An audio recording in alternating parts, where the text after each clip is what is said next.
بسم اللہ الرحمن الرحیم۔ شروع کرتا ہوں اللہ کے نام سے جو بڑا مہربان اور نہایت رحم کرنے والا ہے۔ حضرت موسیٰ علیہ السلام سے ایک غریب آدمی نے درخواست کی کہ آپ کلیم اللہ ہیں، اللہ تعالیٰ سے دعا کریں کہ وہ میرا رزق بڑھا دے، مجھے کئی وقت فاقے ہو جاتے ہیں۔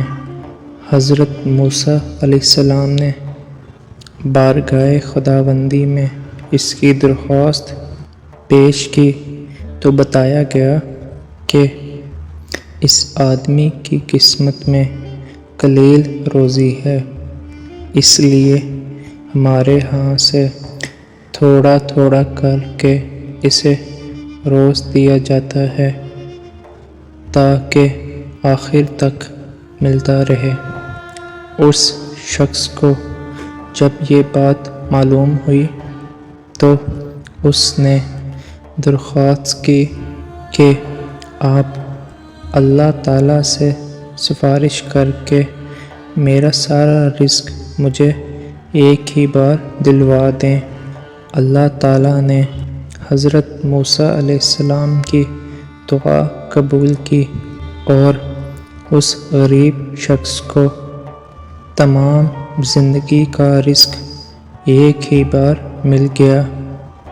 اس شخص نے فوراً ہی ایک لنگر خانہ کھول دیا اور اعلان کیا، جس شخص کے کھانے کا انتظام نہ ہو وہ ہمارے لنگر خانے سے پیٹ بھر کر کھا سکتا ہے۔ حضرت موسیٰ علیہ السلام کو اس کی حرکت پر تعجب ہوا تو انہوں نے اس شخص کو سمجھانے کی کوشش کی، لیکن جب وہ نہ مانا تو آپ مایوس ہو کر چلے گئے۔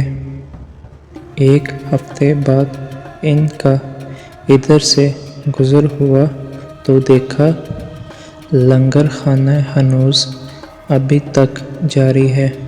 دوسری مرتبہ وہ 1 ماہ بعد اور تیسری مرتبہ وہ 6 ماہ بعد جب وہاں سے گزرے تو آپ نے حسب معمول لوگوں کو وہاں سے کھانا کھاتے ہوئے دیکھا۔